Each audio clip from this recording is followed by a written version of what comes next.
വടക്കാഞ്ചേരി ഒന്നാം കല്ലിൽ സ്വകാര്യ ബസ് കാലിൽ കയറി ഗുരുതരമായി പരിക്കേറ്റ് ചികിത്സയിൽ കഴിഞ്ഞിരുന്ന 70 വയസ്സുള്ള നബീസ മരണപ്പെട്ടു.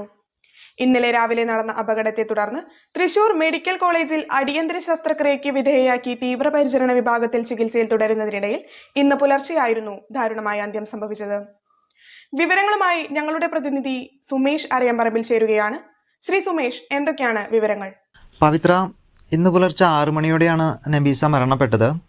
ഇന്നലെ രാവിലെ ഇവർ ഒന്നാംകല്ല് ബസ് സ്റ്റോപ്പിൽ നിന്ന് കുന്നോളം ഭാഗത്തേക്കുള്ള ബസ്സിൽ കയറേണ്ടതിന് പകരം പട്ടാമ്പി ഭാഗത്തേക്കുള്ള ബസ്സിൽ കയറുകയും തനിക്ക് അബദ്ധം പറ്റിയെന്ന് മനസ്സിലാക്കിയിട്ട് ധൃതിയിൽ ബസ്സിൻ്റെ മുൻഭാഗത്തെ ഡോറിലൂടെ ഇറങ്ങാൻ ശ്രമിക്കുകയും ചെയ്തു. അതിനിടയിൽ കാൽ മടങ്ങിയിട്ട് റോഡിലേക്ക് വീഴുകയായിരുന്നു. ഇവർ വീണതറിയാതെ ബസ് മുന്നോട്ടെടുക്കുകയും നബീസയുടെ ഇടത് കാലിലൂടെ ബസ്സിൻ്റെ പിൻചക്രങ്ങൾ കയറി കാൽ ചതഞ്ഞരയുകയുമായിരുന്നു. ഒരുപാട് രക്തവും മറ്റും റോഡിൽ നഷ്ടപ്പെട്ടിരുന്നു. ഓടിക്കൂടിയ നാട്ടുകാരും വടക്കാഞ്ചേരിയിൽ നിന്നെത്തിയ ആക്സ് ആംബുലൻസ് പ്രവർത്തകരും ചേർന്ന് അധികം താമസിയാതെ തന്നെ നബീസയെ തൃശ്ശൂർ മെഡിക്കൽ കോളേജ് ആശുപത്രിയിൽ പ്രവേശിപ്പിച്ചെങ്കിലും ഉച്ചതിരിഞ്ഞ് 3 മണിയോടെയാണ് അടിയന്തര ശസ്ത്രക്രിയയ്ക്ക് വിധേയമാക്കിയത്. ആദ്യഘട്ടത്തിൽ കാല് മുറിച്ച് കളയേണ്ടി വരുമെന്നൊക്കെയായിരുന്നു പറഞ്ഞിരുന്നെങ്കിലും പിന്നീട് കമ്പിയിട്ടുള്ള ശസ്ത്രക്രിയയാണ് ചെയ്തത്. തുടർന്ന് തീവ്രപരിചരണ വിഭാഗത്തിൽ ചികിത്സയിൽ കഴിയെ ഇന്ന് രാവിലെ 6 മണിയോടെ മരിക്കുകയായിരുന്നു.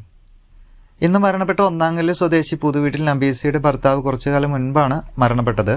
ഒരു മകൾ മാത്രമാണ് ഇപ്പോൾ ഉള്ളത്. മൃതദേഹം പോസ്റ്റ്മോർട്ടത്തിന് വേണ്ടിയിട്ട് മാറ്റിയിരിക്കുകയാണ്. പോസ്റ്റ്മോർട്ടത്തിന് ശേഷം ബന്ധുക്കൾക്ക് വിട്ടു നൽകുമെന്നാണ് അറിയാൻ സാധിച്ചത്. അപകടമുണ്ടാക്കിയ ബസ് ജീവനക്കാരും വടക്കാഞ്ചേരി പോലീസിന്റെ കസ്റ്റഡിയിലാണ്. പവിത്ര. ശരി ശ്രീ സുമേഷ്.